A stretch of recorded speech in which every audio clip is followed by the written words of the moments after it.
కేవలం 5,000తో 605 గజాల భూమిలో 630 స్క్వేర్ ఫీట్ సింప్లెక్స్ హౌస్ కేవలం 36 లక్షలు మాత్రమే.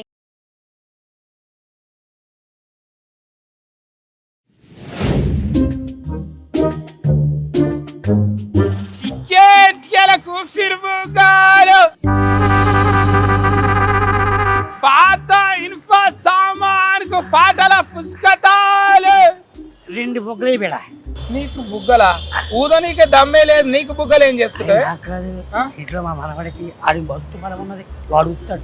ఉత్తరా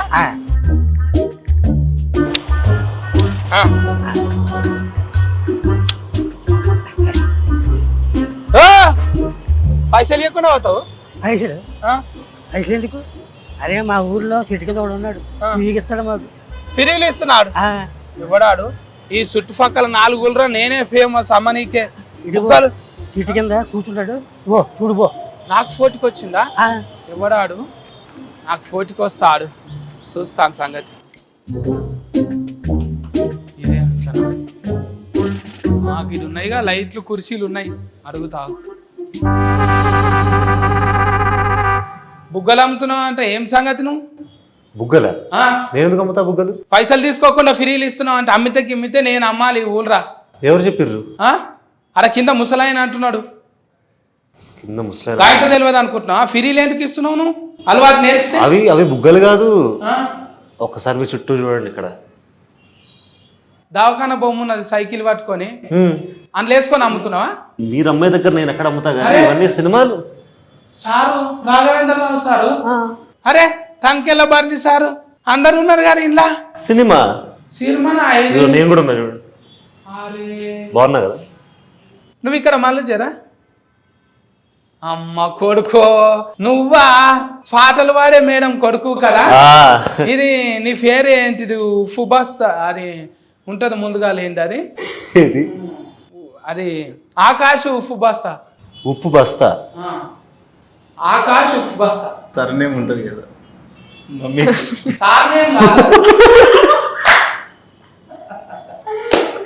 నాకు ఇంతసేపు పట్టింది. అవును, ఉప్పు బస్తా.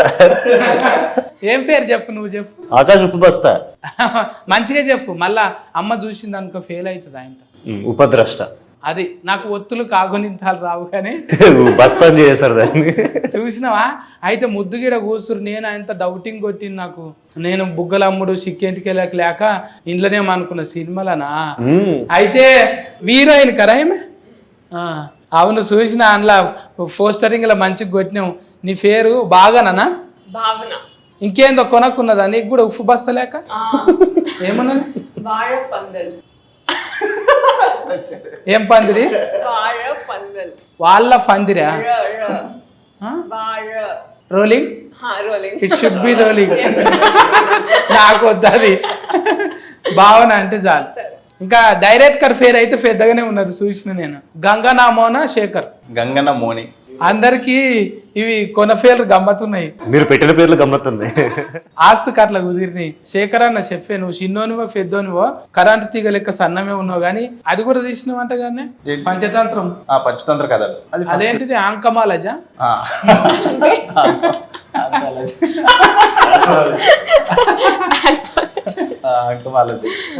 అది 5 కథలది. అందులోకెళ్ళి ఆంకమాలజీకి బుగ్గలాలజీకి ఎందుకు వచ్చినావు మరి? సినిమా చూస్తే తెలుస్తుంది ఏంది బుగ్గల కథ ఏందని. అంటే సినిమా చూసినాకనే క్లైమాక్స్ లో చూసుకోమంటావు? క్లైమాక్స్ దాకా అవసరం లేదు, ఇంట్రొడక్షన్. గిన్ని గానం నెత్తి మీద ఎట్లా వేసుకున్నావే? ఎన్ని గానం? ఒకటి కెమెరా వేసుకున్నావు, డైరీ స్కానింగ్ వేసుకున్నావు, ఇంకోటి రచన వేసుకున్నావు. ఒక్క యాక్టింగ్ వదిలేసారు అంతే. అంటే అన్నింటి మీద అనేది నాకేం అవగాహన లేదు. ఒక సినిమాకి ఏం కావాలనేది, ఒక కథకి ఏం కావాలనేది చేసుకుంటూ వెళ్ళినాం అంతే తప్పితే ఇన్ని డిపార్ట్మెంట్లు అన్ని చేసేంత లేదనుకోండి. బట్ ఈ కథకి అవి చేసుకోవాల్సి వచ్చింది అంతే. బుగ్గలమ్ముడు అంటే ఇప్పటి కథ కాదు, అది 96లో జరిగింది మన కొల్లాపూర్ నంద్యాల మధ్య. నువ్వు ఏ మోడల్ మరి? 88 మోడల్. 88? అవును. అంటే చిన్న పిల్లగాని నేను 88లో చూసి మళ్ళీ 96కు కథ తీసినావు అంటే 10 ఏళ్ళకే తీసేసి. ఇంకా మీరైతే ఆల్రెడీగా యాస్కెనింగ్ మీద ఫట్ ఉన్నదంట కదా మీకు? నాకేం అర్థం అవ్వట్లేదు. నేను ఏమన్నా? యాస్కెనింగ్ మీద గ్రిఫ్ ఉన్నది, యాక్టింగ్ మీద గ్రిప్ ఉన్నది. ఆ గ్రిఫ్ తోని చెప్తుంటివా ఆల్రెడీ ఇది నేను చేసేసిన, ఇది నాకు పెద్ద కథ కాదా? లేదు రోజు సెట్ మీదకి రావడం ఇది నేను ముందు చేశాను సార్. లేదు లేదు అంటే కెమెరా ముందు ఎక్స్పీరియన్స్ తక్కువ, నేను థియేటర్ ఎక్కువ చేశాను, సో చాలా నేర్చుకున్నాను. మీకు అంటే ఆ స్టేజీల మీద అంటే గట్టి గట్టిగా ఒలుతారు కదా, కరెక్ట్. ఒలుతుంటే డైరెక్ట్ గా అన్నాడా కొంచెం కూల్ గా మాట్లాడాలి? చెప్పారు యాక్చువల్లీ రిహర్సల్ అప్పుడు వర్క్ షాప్ చేస్తున్నప్పుడు చెప్పారు, అంత అరవడం అక్కర్లేదని డబ్బింగ్ లో చూసుకోవచ్చు. ఇప్పుడు నీకు కుతికే సాఫు మంచిగా ఉండి మమ్మీ లేక పాటలు పాడతావు అనుకుంటే మళ్ళీ యాస్కెనింగ్లకి ఎందుకు వచ్చినావు? ఫ్యామిలీ అంతా మ్యూజిక్ సైడ్ వెళ్ళిపోయారు. మా అమ్మమ్మ మ్యూజిక్ టీచర్, మా చెల్లి పాడుతుంది, అమ్మ పాడుతుంది మొత్తం. సో నేను కొంచెం ఏదన్నా తేడాగా చేద్దాం మన ఫ్యామిలీలో అని ఫస్ట్ డాన్స్ మొదలెట్టిన తర్వాత యాక్టింగ్ మీద కొంచెం కొంచెం అలా ఇంట్రెస్ట్ పెరిగి ఫైనలీ సార్ నాకు ఒక గొప్ప అవకాశం ఇచ్చారు, దాన్ని పోగొట్టుకోని లేక. అరే ఇంట్లో గ్రామంలో మంచిగా కండలు అవి పోస్టింగ్లు బాగానే పెట్టినావు. ఏదో అండి ఇలాంటి అవకాశాలు వస్తాయనే పెడతాం మేము అంతే. ముందుగాల ఆల్రెడీగా దస్తి వేయొచ్చు అనేది కండలు పెంచిండు, కుతికే మీద పెట్టలేడు, మొత్తం ఫెయి మీదనే పెట్టిండు. అన్ని కండలు పెంచినా కూడా నాకు ఓన్లీ ఫుల్ షర్ట్లు వేసారు ఏం కనపడకుండా. అబ్బా బాధ అనిపిస్తుంది కదా ఎవరికైనా, నాకున్నది కాకుండా వేరేది ఎందుకు చూపిస్తారు సార్? ఆయన ఉన్నది కదా, ఒక కండల షాట్ పెట్టరా అన్నదా? ఇప్పుడు పెడదాం తర్వాత, ఇప్పుడు ఏదైనా ప్రోమో సాంగ్ లో ప్రమోషన్స్ వాడతారు ఇవన్నీ. మరి తిఫల్ అనిపించలేదా? కట్టుకొత్తాలే నువ్వే డైరెక్షన్ ఓకే టేక్ కట్టుకొత్తుడు కెమెరా అంటే రోలింగ్ సార్ అనేటోళ్ళు వేరే ఉంటారు కదా. అంటే నాకు ఫస్ట్ సినిమాకి కూడా అలవాటే కదా, పంచతంత్ర కథలు కూడా అలవాటే కాబట్టి నువ్వే పోయి క్లాప్ కొట్టుకొని వచ్చి కెమెరా లేదు నాకు టీం చాలా బాగుంటుంది, నాకన్నా ఫాస్ట్గా ఉంటుంది నా టీం కాబట్టి టీం బాగున్నప్పుడు మనకు అది పెద్ద పనులు అనిపించవు, మంచి టీం దొరికినప్పుడు చాలా ఈజీగా అవుతాయి పనులు. అంటే పెద్ద అయిన పేరు ఇప్పుడు ప్రొడ్యూసర్ అంటే రాఘవేంద్రరావు సార్ నొప్పించుడు అనేది జర తిఫలే కదా. ఇప్పుడు నువ్వేమో జర ఇన్ని ఫండ్లు పెడతావు సార్, అంగూర ఫండ్లు ఉంటాయి, షేప్ ఫండ్లు ఉంటాయి, ఇట్లా అంటే ఏమన్నా అట్రాక్షన్ అవుతుండేనేమో. నువ్వేమో తీసుకుపోయి ఊపిరి బుగ్గలు ఉంటాయి అంటే సారు సార్ పళ్ళు పూలు సినిమా కాదు, ఆయన ఎమోషన్ డ్రామా, ఆయన సినిమా చూసే విధానం వేరు అది. సో ఆయన కథ మాత్రమే చూస్తాడు, అవన్నీ చూడేటప్పుడు ఒకసారి కథను నమ్మినంటే డైరెక్టర్కి వదిలేస్తాడు, తనే వదిలేస్తాడు. అంటే నీకు ఇన్నున్నాయి కదా, నువ్వు ఫల్టీ టాలెంటెడ్ కదా. పల్టీ ఇప్పుడు హీరోయిన్కి ఆల్రెడీగా ఇంకేమన్నా డాన్సులు కూడా వచ్చు కదా? వచ్చాను, అన్ని వచ్చు. ఆమె పల్టీ టాలెంటెడ్. అవును, ఇంతసేపటి నుంచి నేను వచ్చిన మరి ఇంత నీళ్ళు తాగుతావా? ముంగట గవ్యాగో ఆ చాక్లెట్లు పెట్టిండ్రు, ఇగో ఈ చాక్లెట్స్ తీసుకోండి.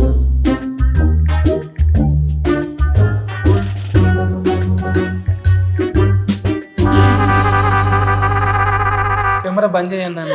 చూ గీలు అవ్వాలరా అమ్మో ఇజ్జత్ పోతుంది నాకు. వాళ్ళు బెలూన్స్ అమ్ముతాడంటే ఏమనుకున్నావు? నేను ఫిలేజ్ గుర్తుందంటే మెడికల్ దవాఖానాలు ఏమో ఉంటుంది అనుకున్నా, కానీ నువ్వు గీ ఫన్ మీద ఉన్నావు. దాని తప్పేముంది? తప్పులేదా? తప్పు అనుకుంటాం మనం, అదే పెద్ద ప్రాబ్లం. ఏంది ప్రాబ్లం? అది పట్టుకున్నాక ఎట్లయితే తెలుసునా? ఎట్లయితుంది? చెయ్యి అంతా నరాలు గుజ్జుతాయి, నీకేమెరక? ఇది నాకు తెలిసిన వాళ్ళు చూడాలి, కానీ సత్తి 2-3 దినాల దాకా మాతో మాట్లాడకు నువ్వు అంటారు. అంత పెద్ద తప్ప అది? మరి కాదా? అదే సినిమా తప్పు అనుకుంటాం మనం, కానీ తప్పు కాదు, అన్నిటికంటే అవసరమైనది అది. 1996లో దాని అవసరం ఏంటి అనేది సినిమా. ఇక ఇదే ఫనా? ఇక ఊరందరికి ఇదే ఫనా? మాకేం పని లేదు.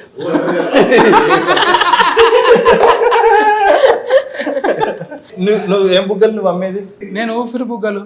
నీదేమో ఆడుకునేది, ఇది వాడుకునేది.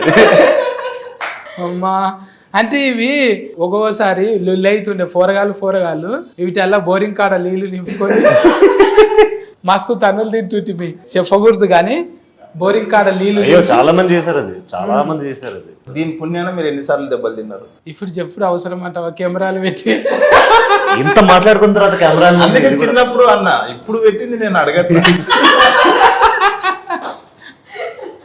ఇట్లా కెమెరాలు పెట్టి కాదన్న, ఇజ్జత్ అనిపిస్తుంది. అరే అది మంచి టాపికే అన్న, దాన్ని ఎందుకు మనం అంత భూతంలాగా చూడొద్దు? తింటున్నామంట మెడల్ వేసుకొని తిరుగుతాం,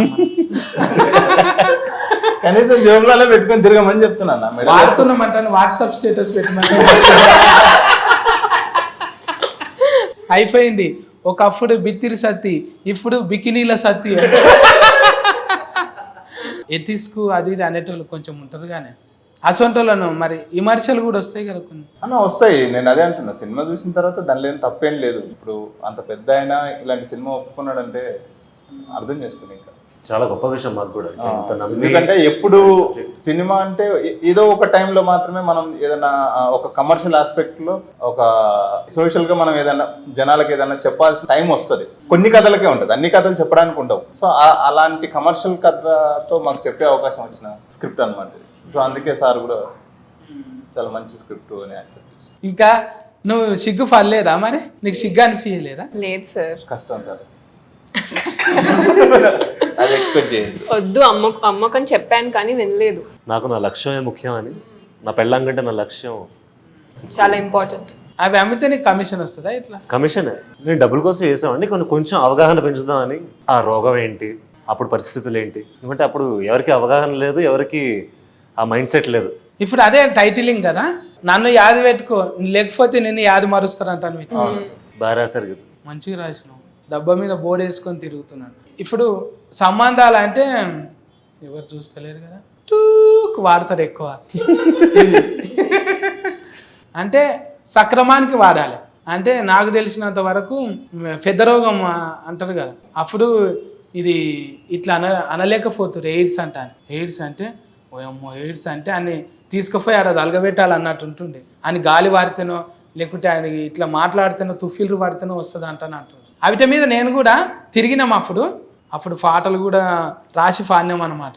ఎయిడ్స్ భూతం లేచింది బిడ్డ ఫారా హుషారు, రోగాల కోరల్ని సాచింది బిడ్డ లేదా కంగారు, యాది మరిసి నువ్వు ఇట్లున్నావంటే నాకెందుకంటూ ఊకున్నావంటే, రోగం వచ్చి ఫీల్చి ఫిఫ్ఫి చేసి నాకు ఒరిగేది ఏముంది మొత్తుకున్నా గాని, ఎయిడ్స్ భూతం లేచింది బిడ్డ ఫారా హుషారు, రోగాల కోరల్ని సాచింది బిడ్డ లేదా కంగారు. మళ్ళీ అందులోనే మందులేని రోగం ఒకటి దాఫురించరన్న, ఆ మహమ్మారి పేరు ఎయిడ్స్ రోగం అంటారన్న, ఒక్ర బుద్ధి వ్యభిచారం వలలో నా జిక్కుకుంటే, ఒడ్డుకున్న చేపగతి గడ్డు కాలం వచ్చురన్న అంటాను. ఇట్లా పాటలు ముద్దుగా.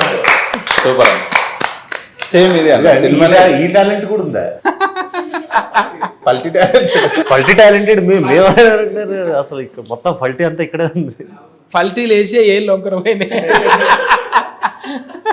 అన్న. నాకు అక్కడ దిక్కు చూడబుద్ధి అవుతలేదు, అవి తీసేయరా. కింద పెట్టాను. ఈ ఫీలింగ్ తీసేయాలనే మా సినిమా వస్తుంది. ఈ ఇంటర్వ్యూ అయిపోయే లోపు మీరు జోబులు వేసుకొని పోయేలా మన చేస్తా. ఇంటర్వ్యూ కూడా మా ఫటీలు వస్తుందా? మాఫటి అంటే ఇది సమరం గారి ప్రోగ్రామ్ కాదన్నా, డైలీ వస్తుంది. రాత్రిపూట అందరూ అనుకున్నాక వస్తుంది ఆ ప్రోగ్రామ్ ఇది. లేదు. నాకు ఏదో కొంచెం డౌటింగ్ కొడుతున్నావు. నువ్వు అమ్మకు చెప్పినవా లేకపోతే నీ అంతలు నువ్వే ఇట్లా చేస్తున్నావా ఆ సినిమాలు? అయ్యో, అమ్మకు తెలియకుండా నేను ఏం చేయను, అన్ని అమ్మకు చెప్పే చేస్తాను నేను. నేను అడిగొస్తే ఎందుకైనా మంచిది. అంటే నువ్వు డైరెక్టర్ అంటే రాఘవేంద్రరావు సార్ని అడుగుతా, మళ్ళా సునీత మేడంను కూడా అడుగుతా. ఏమని అడుగుతా అంటే ఇసొంటి నౌకరీ ఉన్న దాంట్లో ఫస్ట్ ఎందుకు పెట్టినామంట అని అడుగుతా. మీరు ఈయన ఉన్నాడు ఎక్కడ పోకండి. ఎప్పుడైతే ఆకాష్ నాకు యాక్టింగ్ అంటే చాలా ఇష్టం అని చెప్పాడు, ఒక్క క్షణం నేను కూడా కంగారు పడ్డాను. మనం పాడితే గిడితే పాటలు పాడాలి కానీ ఇదేందిరా యాష్. లేదు,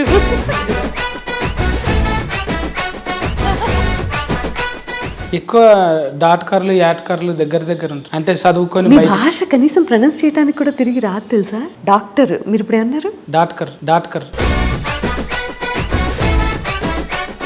ఇదేంటిది సత్తి డిక్షనరీయా? డిక్షనరీ మన సపరేట్ డిక్షనరీ. నమస్కారం సార్.